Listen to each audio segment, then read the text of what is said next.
The rusty clang of the lighthouse door echoed through the empty tower. Wind howled outside, rattling the windows. Rain lashed against the glass, blurring the distant stormy sea. Inside, cold and damp, John shivered. He pulled his coat tighter, his breath misting in the frigid air.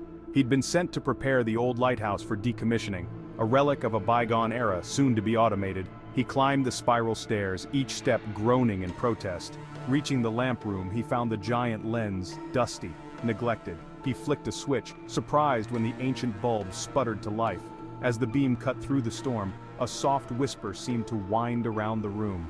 John froze, heart pounding as he saw a figure silhouetted against the storm-tossed waves, vanishing as quickly as it had appeared. The old house creaked around Sarah. Floorboards groaned beneath her feet. A symphony of whispers accompanied her every move. She wandered through dusty rooms, sunlight filtering through grimy windows. She'd inherited the house from her grandmother, a woman she barely remembered. Now, tasked with clearing it out, Sarah felt a weight settle upon her. In the attic, she found a dusty trunk filled with her grandmother's belongings. Yellowed photographs, faded letters, a delicate silver locket. As she touched the locket, a cold shiver ran down her spine. A whisper clear as day brushed against her ear. "Leave this place." Sarah gasped, dropping the locket back into the trunk. She spun around, but the attic was empty, the warning lingering, leaving her shaken and afraid. The air hung heavy and stale, thick with the smell of decay. Michael coughed, pulling his shirt collar over his nose. Moonlight spilled through shattered windows, illuminating dust-covered gurneys and rusted medical instruments. He shouldn't be here. The old county hospital had been abandoned for decades, deemed unsafe. But curiosity, and a dare from his friends, had drawn him to this place. He wandered through deserted corridors, passing darkened rooms that whispered of pain and suffering. He reached the operating theater, its once sterile surfaces now stained and crumbling. As he stepped inside, he felt a cold hand grip his shoulder, spinning him around. He found himself staring into the vacant eyes of a decaying mannequin, its limbs twisted at unnatural angles. He stumbled back, heart hammering in his chest. Even as he laughed at his own fear, he couldn't shake the feeling that something else had been in the room with him.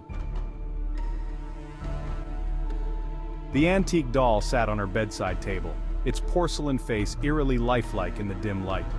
Amelia had found it in a dusty corner of an antique shop, drawn to its sad blue eyes.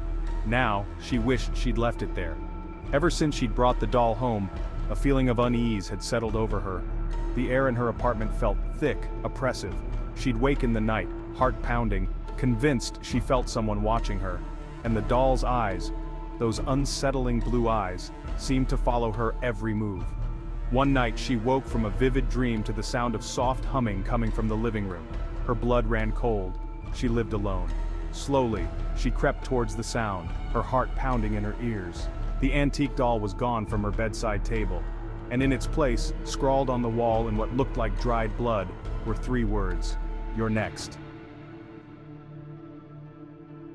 The grandfather clock chimed midnight, its sound echoing through the silent house. Rain lashed against the windows, the wind howling like a banshee. Inside, nestled beneath her blankets, Emily tried to ignore the storm raging outside. She'd always felt uneasy in this old house, especially at night.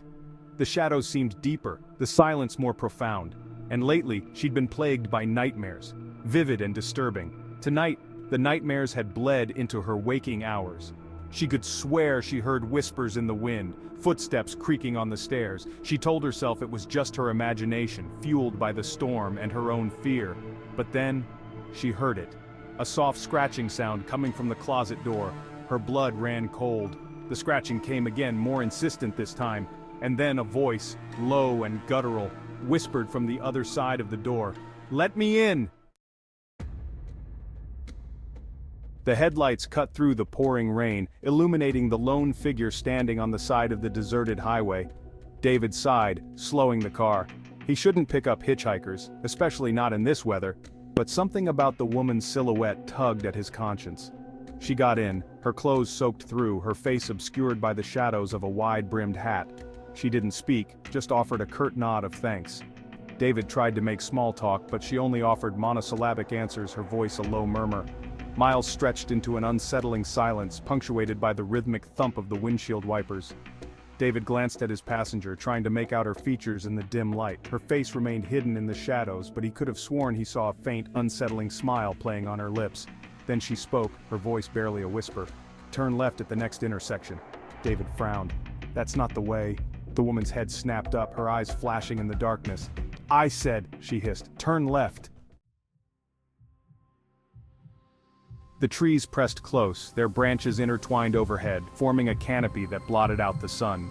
The air hung heavy and still, thick with the smell of damp earth and decaying leaves. Emily shivered, pulling her jacket tighter. She'd been walking for hours, but the woods seemed to stretch endlessly in every direction. She'd wandered off the marked trail, lured by the promise of a rare bird she'd hoped to photograph. Now, lost and alone in the deepening twilight, she regretted her impulsiveness. The silence was unnerving, broken only by the sound of her own footsteps and the distant caw of a crow. She quickened her pace, her heart pounding in her chest. Every shadow seemed to hold a threat.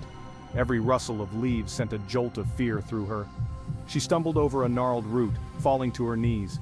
As she pushed herself up, she saw it, a circle of stones, half hidden in the undergrowth, and in the center, a single, flickering candle casting eerie shadows that danced amongst the trees. The old mirror hung above the fireplace, its silvered surface tarnished with age. Daniel had always found it fascinating, its cloudy depths seeming to hold secrets. It started subtly, a flicker of movement, a fleeting glimpse of a face that wasn't his own. The incidents grew more frequent, more disturbing. One night, he saw a woman, her eyes burning with a malevolent light. She reached out, her fingers scraping against the glass. When he fumbled for the switch, the mirror was empty. The musty smell of damp earth and mildew hit him as soon as he opened the basement door. The air was thick and heavy, charged with an unsettling energy. Mark hesitated, a shiver running down his spine. He hated the basement, always had. It was irrational, he knew, just a dark, dusty space filled with forgotten junk. But ever since he was a child, he'd felt a sense of unease down here, a primal fear that lingered in the shadows. He took a hesitant step down the creaking wooden stairs, his hand trailing along the damp stone wall. The only light came from a single bare bulb at the bottom of the stairs, casting long, dancing shadows. He made his way through the cluttered space, his footsteps echoing in the silence. He was searching for an old toolbox, his father's, that his mom had asked him to find. He spotted it in the far corner, tucked beneath a dusty workbench. As he reached for it, he felt something brush against his leg. He jumped back with a startled cry, his heart pounding in his chest. He shone his flashlight in the direction of the touch, but there was nothing there. The wrought iron gates creaked open, their hinges protesting with a mournful groan. A chill wind swept through the ancient oak trees, rustling the leaves and sending shivers down Claire's spine. The setting sun cast long, eerie shadows across the overgrown graves, painting the scene in hues of gray and black. She stood at the entrance of the old graveyard, a place she'd avoided for years. It held too many memories, too many ghosts of the past. But tonight, curiosity and a strange compulsion she couldn't explain had drawn her here. She walked slowly along the uneven path, her eyes scanning the weathered headstones, some dating back centuries. The air grew colder, damper, as she ventured deeper into the heart of the graveyard.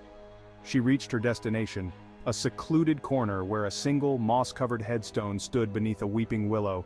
The inscription was barely visible, but she knew the name by heart. Beloved wife and mother, Eleanor Hayes.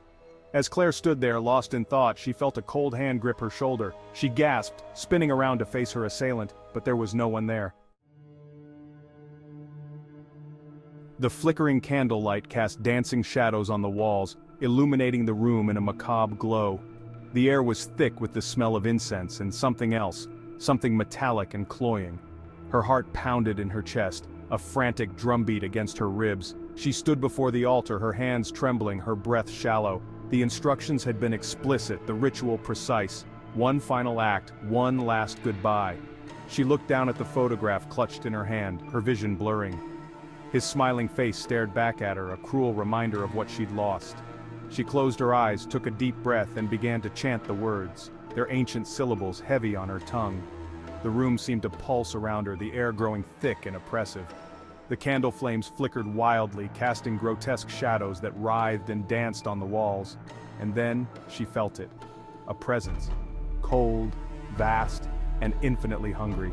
It pressed against her mind, whispering promises of power, of revenge, of a love that would never die. She opened her eyes, her gaze drawn to the ceremonial dagger lying on the altar, its blade gleaming wickedly in the candlelight.